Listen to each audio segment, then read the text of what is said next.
Alright, it's been a while since I've posted anything. I'm gonna do this video long form one shot because that's what I know how to do. And today I do have a story that's worth telling. And it's about this little coin here that I purchased just recently. It has a kind of young bareheaded bust on this side.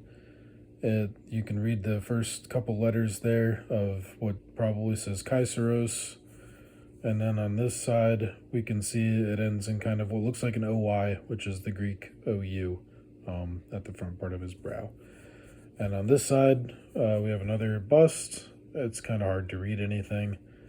And this coin weighs 3.66 grams. So the oldest sale I could find of this coin was from Aphrodite Art Coins. It's in auction 17, lot 414, if you want to look it up. Sold for 18 euros. And it was labeled as RPC 2992, which is Germanicus and Drusus. And indeed, this side does look a little bit like Germanicus. This side looks a little bit like Drusus. And in RPC 2992, the Germanicus side is supposed to have the legend Germanicos Caesareon. And we do have the Caesar there, but Germanicos does not end with that oo that we see here. So the legends are clearly incorrect.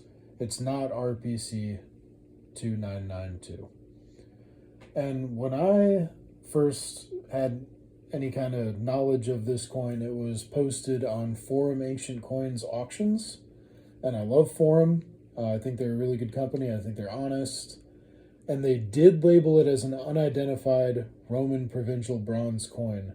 However, they suggested it could be RPC 4938, which is a coin struck by Herod the Tetrarch.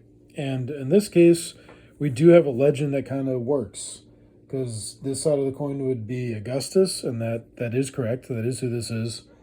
And it says Kaiseros Sebastu. So I don't know if my Greek pronunciation's right, but that's close. And that indeed looks like what the coin is. And then on this side, we would have Philip the Tetrarch. You can't read any of his legend on my coin, but the portrait does look like Philip. But there started to be some problems. The average weight listed on RPC for the Philip type is 8.49 grams. This coin is 3.66 grams. Also, the axis for the Herod coin is 12 o'clock. This coin is 6 o'clock. So if we flip this coin this way, it stays right side up. It should be so that we flip the coin this way and it stays right side up if it were the Herod Philip coin. So that was massively disappointing because I kind of bid on it with that assumption. But I knew I was taking a risk. And if you're interested in looking at the coin posted on Forum, it is item number 75008. And I did spend $95 on it. But when I got it and realized it was the wrong weight and it was the wrong access, I did a lot of research and finally actually did find a successful match for this coin. This coin is RPC 1718, which is from the Kingdom of Thrace under Romatalkes I. And we do see the same legend that we thought we saw when we thought this coin was Philip the Tetrarch, Kaiseros Sebastos, bareheaded portrait of Augustus. And then on this side of the coin, he is wearing a diadem. It is a little bit hard to tell. You can kind of see the remnants of like strings behind his neck. You can kind of see a line across the top of his head where the diadem sits. And it reads Basileus Romatalku, which you can't see on this coin at all. But now we have a coin that's the right weight, the right rotation. But I thought it was interesting that this coin sold twice under incorrect attributions. And again, Forum did sell it as a unidentified Roman provincial bronze coin. That is their words. They included a possible attribution, but they obviously weren't confident enough to publish it in the sale. They still estimated the coin at $70, although I think it would be more if it was truly uh, Philip the Tetrarch.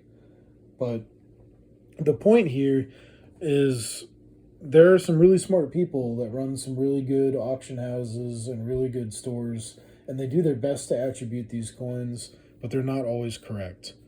And it's important that we do our own work and that we don't try to make too many assumptions. We keep an open mind. Our own attributions may be incorrect sometimes, and that's just part of the hobby. And when you see a coin that may be something really valuable that you want, you have to recognize that you're taking a risk on it. And sometimes that'll pay off, and sometimes it doesn't. But it's all an opportunity to learn, and it's no reason to be angry at a dealer.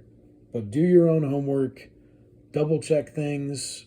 If you buy a coin, before you buy it, if you can research it and kind of make yourself pretty sure about it, or after you buy it, when you finally have it in hand, have a little bit more information, can measure it a little bit better, look at it under different lights or look at it under a microscope, then you might be able to make your own kind of assessment of what the coin is.